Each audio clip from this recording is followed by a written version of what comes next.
What's up, Dragon Nation? I'm Rich with Dragon Nation Gaming. Welcome back to Stationeers. Last episode, we got ourselves a solar panel so we could charge up some batteries. Speaking of, let me switch this out real quick.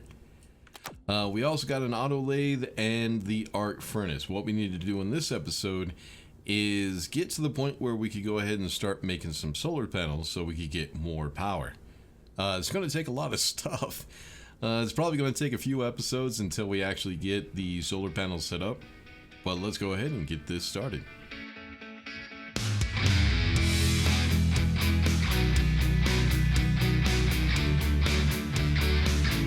Alright, so we have a little bit of a rabbit hole to go through.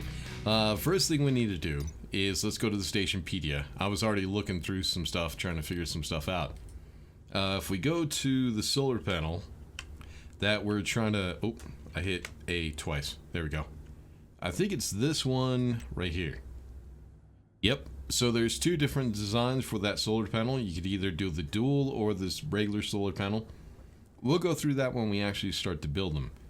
This is the information that we need right now. We need an electronics printer, tier 1 electronics printer. We need gold, copper, and steel. Steel is the only thing we can't make right now because in order to make the steel, we need a few different things. So let's go ahead and find steel ingot. Alright, to make the steel ingot, we either need the advanced furnace tier 1 or we need the furnace tier 1. Now, to make it, we also have to watch out for these temperatures and the pressures. Then we also need iron and carbon to make this steel. Now, we should have enough iron, it's just the carbon that I have to go find. But what if we go up to the top, we'll actually see what we need in order to make the steel. So steel ingots are a metal alloy crafted in a furnace by smelting iron ore and coal at a ratio of 3 to 1. What that means is we need 3 pieces of iron for every 1 piece of coal. And then what we need to do once we get the furnace, it may not be elegant, but ice oxide and ice volatiles can be combined at a ratio of 1 to 2 in a furnace to create the necessary gas mixture for smelting. So what we need is 1 oxide for every 2 volatiles. We'll have to go out and mine for that a little bit later. But once we get the furnace done, we need the electronics printer, and then we can go ahead and start making some steel. But right now, we already got our iron. Let's go ahead and put the copper in and let that cook. So the arc furnace is a little bit weird in this game. So the way it is in real life, gold, stuff like gold, lead, silver, they're very malleable, which means they don't need a lot of heat in order to melt. But in this game, the gold actually takes a really long time to smelt, which should be different. It shouldn't be that way. It should be iron that takes the longest, but no, gold does. So we'll have to wait for the copper, we'll have to wait for the gold. Copper first so we can go ahead and get the furnace, but then there's also a few other things that I'm going to need, which I have to grab from the lander because I forgot to grab them. Of course. But what we need, once we get the furnace built, I'll go ahead and go into more detail on that. But right now we have to wait on the copper so we can go ahead and get that furnace built, because I do believe it only takes iron and copper. And I think now we got the copper. There we go. Alright, next thing we're going to need is the gold. And then at some point we're going to have to go mining to get the coal, which I have not gotten yet. Iron, I think we're good on. Copper, I'm definitely going to need more copper and probably more gold as well. But we'll see how everything goes. Oops, did I not? I did activate you. Yes, I did. Alright, now that we got the iron and the copper, let's go ahead and find that furnace. And then we could go ahead and take a look at it and we could explain how it works. But yeah, that's going to take a little while to process. We're also waiting on the sun, waiting on daylight so we can go ahead and go do some mining. Let me see, is there anything I could do in the meantime? No, not really. It's pretty much just all waiting right now. Alright, so we'll go ahead and wait for the furnace and then we'll start setting it up. And there we go. It looks like I'm going to need, what am I out of? Probably iron, but we don't need it right now. Alright, so now that we got the furnace, the reason we have to make the furnace, The not only is the arc welder really fucking slow, but also it uses electricity, and it also does not make alloys. So we need to make steel. Steel is an alloy. Whenever you mix two metals together, or metal with chemicals, whatever, that's considered an alloy, which we cannot make with the arc furnace, so we have to make a regular furnace in order to do that. Let's put it right there. Then I need, what do I need? I think I need you and a wrench. And then I need welder. There we go. Alright, so the difference between the arc furnace and the, we'll just call this a blast furnace. It looks like the sun's coming up too. The arc furnace requires power in order to get it up to the temperatures where it can melt the metals. Now, a blast furnace kind of works like a rocket. If you've ever played Kerbal Space Program, it's a really good example. It requires a fuel and then an oxidizer or an accelerant. In this game, the fuel is volatile, which I think is hydrogen, and the oxidizer or the accelerant is oxide, which I think is oxygen. Now, with the furnace, you have this lever, which will eject the ingots when it's done out the bottom. The input, you put the ores up top. Let's go ahead and close that. This screen right here will actually show you when you're starting to get to the right temperature. It'll also show you what's inside of the furnace. We'll see that later on. This right here is the activation button, and this is our pressure and temperature gauge. This will give us, it'll tell us what the heat and pressure is at, because for each alloy, or for each metal period, is going to have to be at a specific temperature and a specific pressure. Now at the back, we have gas and liquid input and outputs. So this is, oh, there's the gold. This is a gas output. This is what we need to use in order to relieve the pressure in the furnace. I'll explain that here in a second.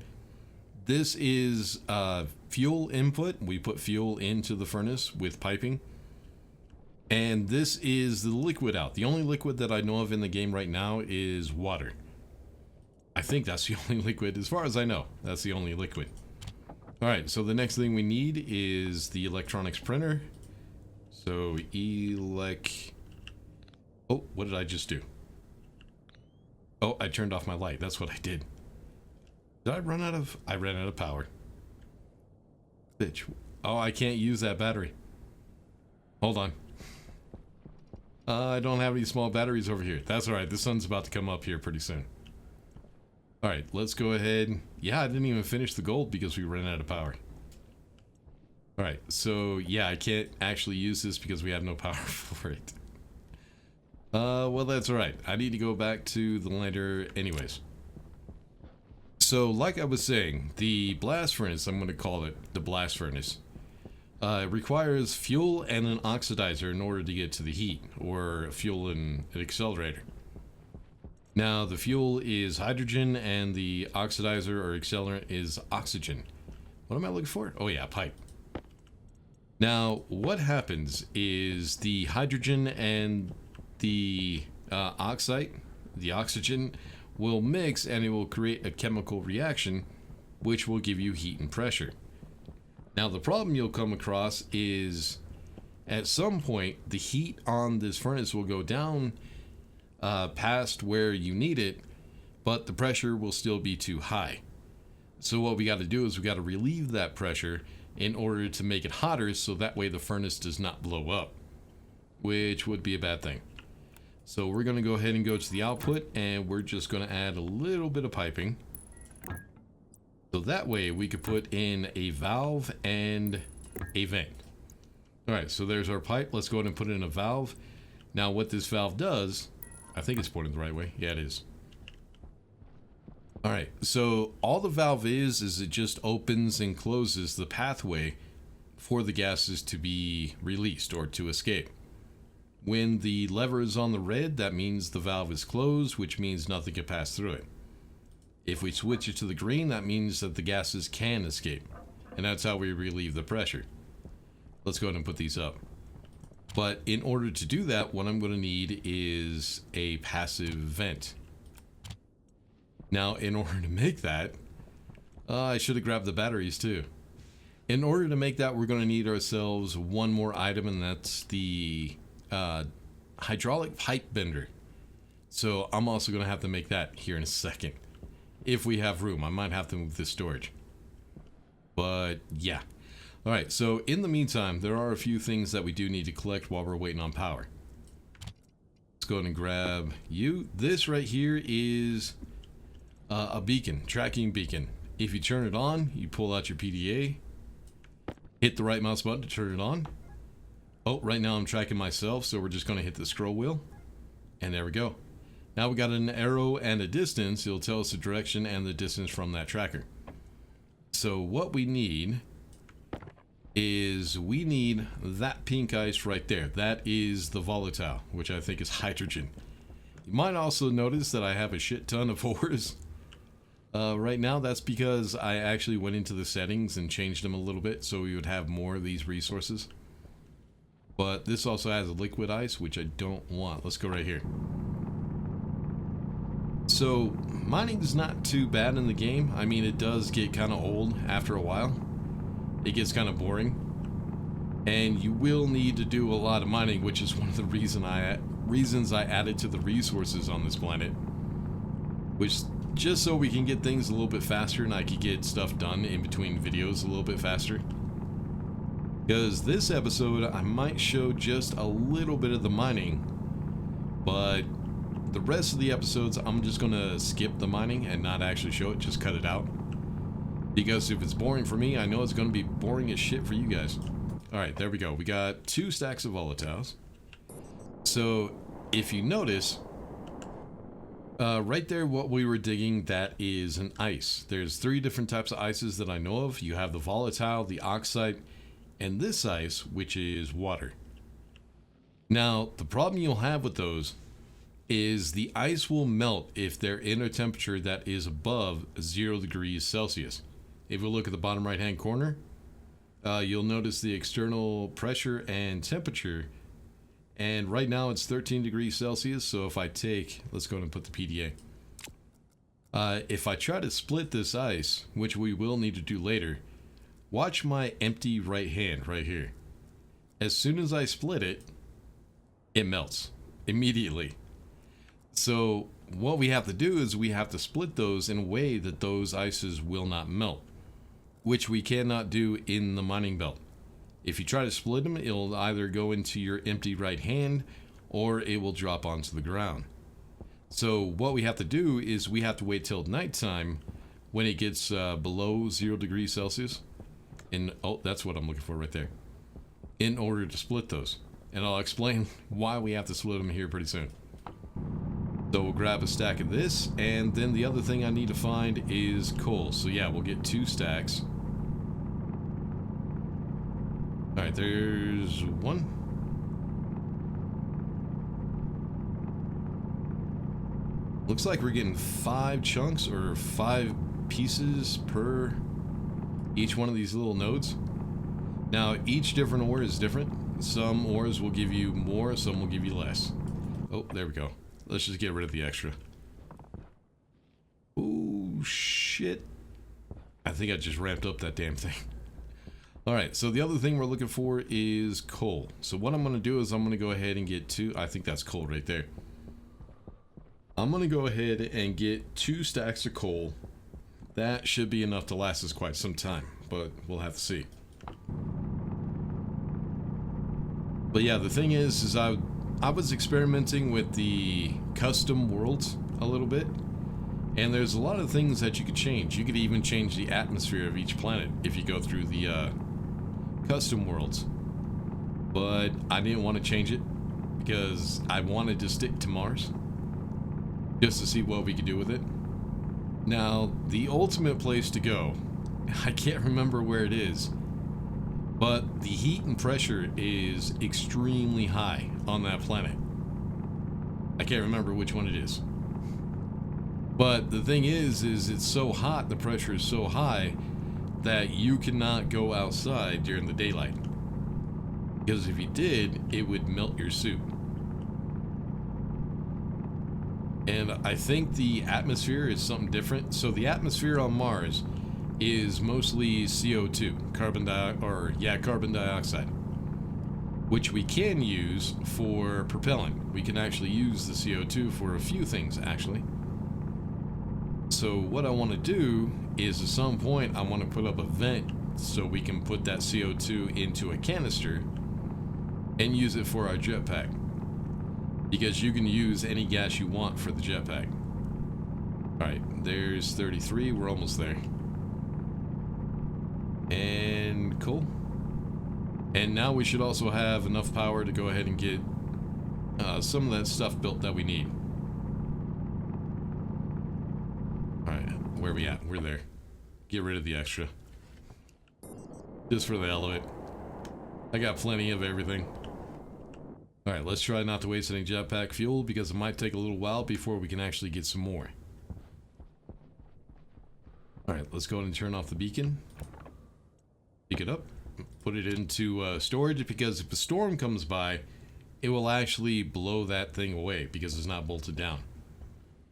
Alright, so what we need now is we need the electronics printer.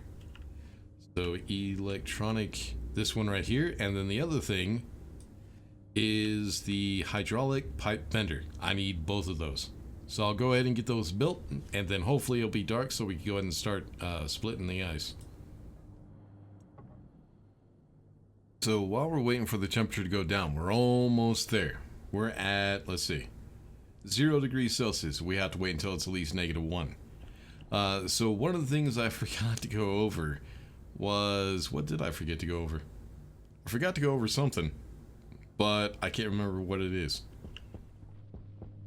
Alright, let's grab this. Alright, now that it's cold enough, let's go and put the gold in here. I think that was actually copper.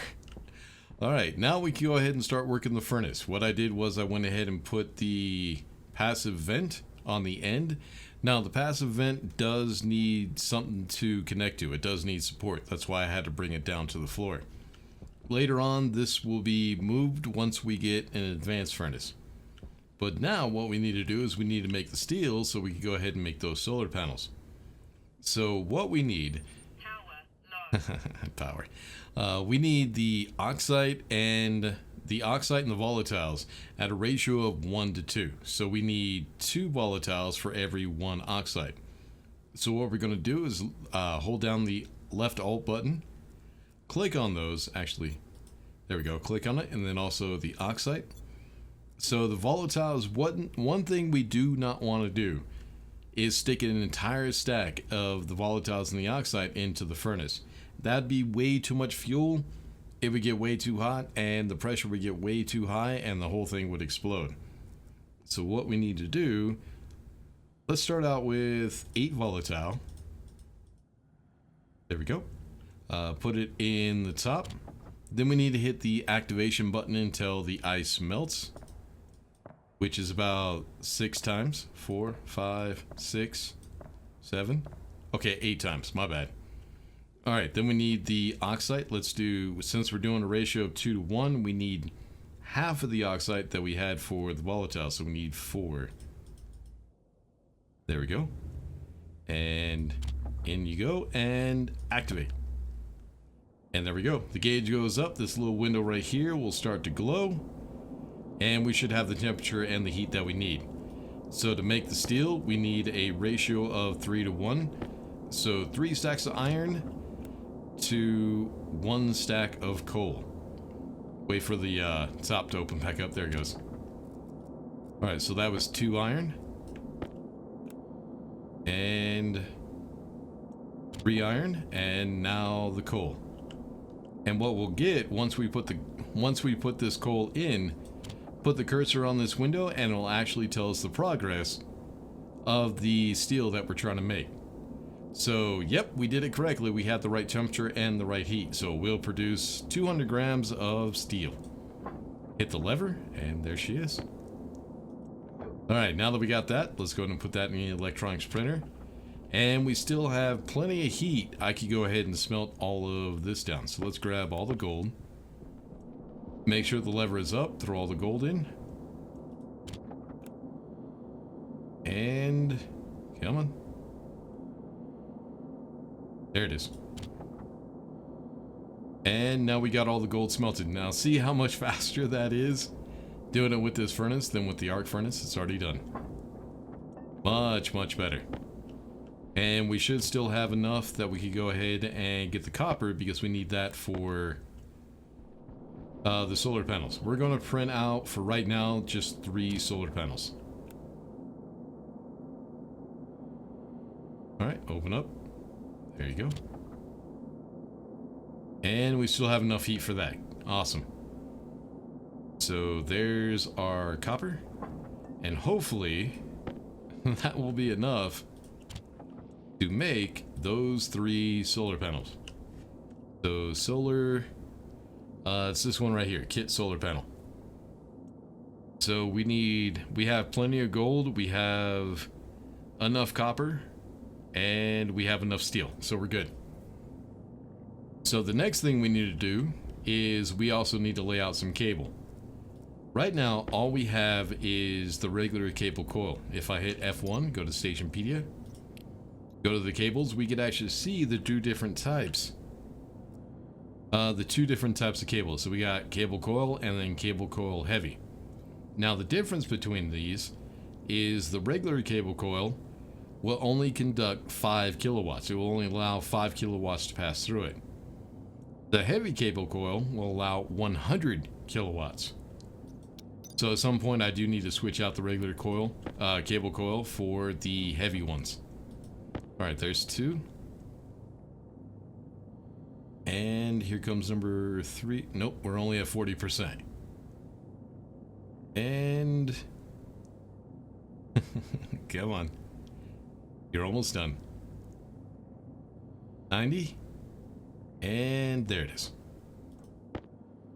Alright, so what I'm going to do is I'm going to go ahead and put these right here at the end, the platform that I made for them. Now, what we want to do, it's very important that we face these solar panels the correct way.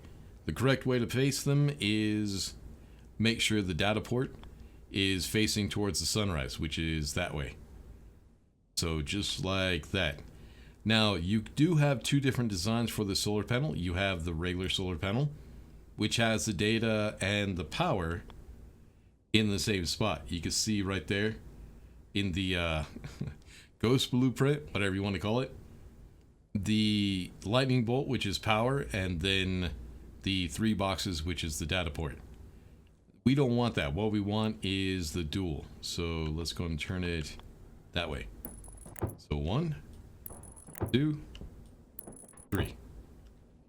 And at some point I will explain why I left this one open when we get to that point. Alright, now what we need to do is we need to go ahead and hook all these solar panels up to this, what are these called again? Our area power control.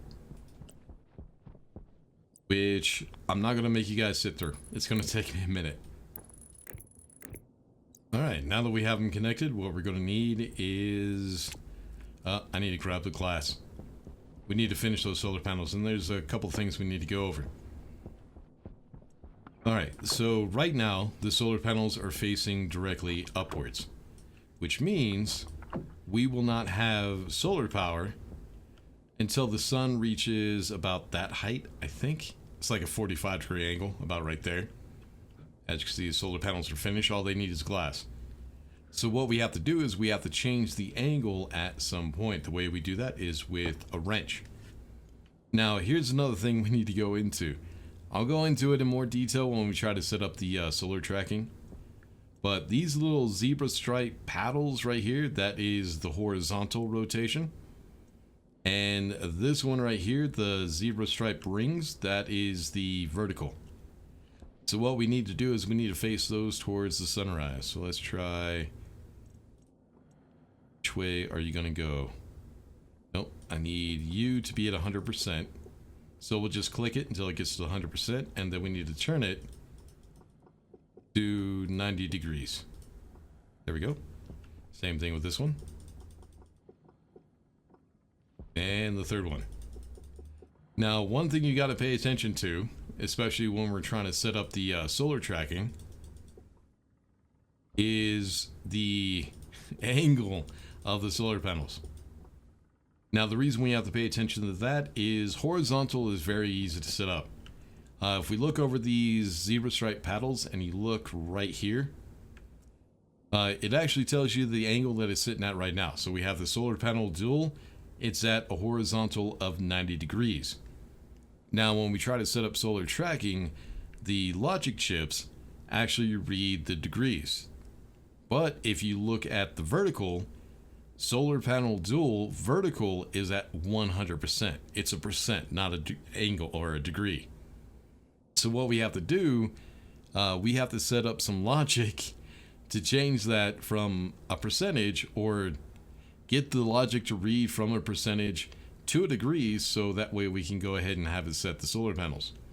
So horizontal is very simple because it's already set up in degrees, but the vertical takes a little bit of extra stuff because it's set up in percentage. Kind of a pain in the ass, but it's alright. So now we have ourselves some power. Problem is, right now with those 3 solar panels, we're going to be producing a lot more power than we're actually using. So what we need batteries. We do have this battery right here, but yeah, that's a really small battery, especially when you're trying to run an entire station. We're actually going to be producing way more power than that battery will need. So what we got to do is build ourselves a station battery. Now, there are 2 different types of batteries for a station. You have the kit battery and then the kit battery large. The kit battery large, if we look on the right hand side, it takes alloys that we do not have. Electrum and stellite. Now, that's going to take a little while for me to get to that point. So what we're going to do is right now just go with the regular battery. Do I have the resources? Oh, I do. Awesome. So yeah, what I think I'm going to do is I'm going to set it up right in that corner. That's why I left this space open. And then what we need to do is at some point we might... Oh shit, I made 2. That's alright. 2 is fine. I'll just have to move some cables and stuff around. Alright, so I need the input to come from the solar panels, so... Nope, that's the output. That's the input. Alright. I'm going to just make sure that they come through the wall of the base just a little bit. Just like that. Then I need to get rid of these cables so I can go ahead and put the other battery right there. Let's actually move you up here. Oh, I put the wrench up here. My bad. Cable. Let's get rid of these cables so I can go ahead and put in that battery. Alright, I think that's enough. And then battery. Oh, first, let me go and turn this on. I forgot that the power switch for the battery was on that side. I'm actually about to block it. There we go. Turn it on. Alright, now I just need to bring the cables to the inputs, which is here.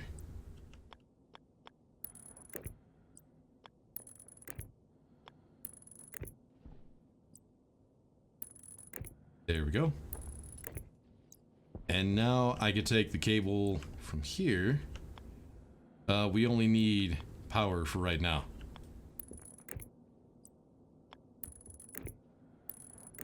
And then an elbow.